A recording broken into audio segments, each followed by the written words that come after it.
I'm Tony Paradiso, and welcome to Connect with Senca County.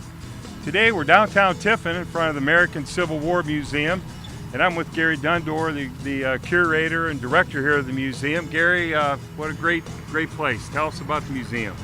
Thank you very much, Tony. The museum's been here since January 29, 2011. We opened up to give the community a place to go for learning about the Civil War and educate them on it. We're now inside at one of the exhibits here at the American Civil War Museum. There are a lot of flags in here. Tell us about this special flag, Gary. Well, this special flag here was the 164th camp flag. It was found over in a little town near Republic, about 12 miles from here. We have Tom Fretz here today to tell us a little bit about this exhibit. Okay, this room is one of my favorites here at the museum. And this is one of the main weapons of the war.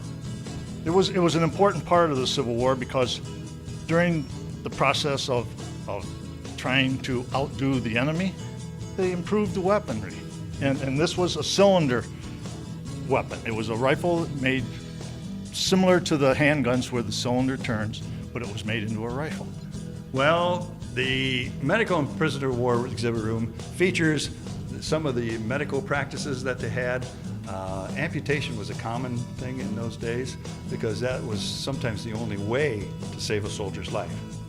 There were 600,000 casualties during the Civil War.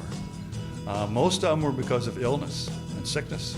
During the 1860s, your modern war was basically you had transportation problems and you had communication problems. The railroad was the main means of transportation. In the North, the Union soldiers were very standardized. The railroad tracks were all basically the same, so they had no problem getting from one place to another. In the South, there was a real problem. They had 6 different gauges of railroads, which means the tracks were either this wide or that wide, and there were 6 different widths. They weren't interchangeable. They were not interchangeable.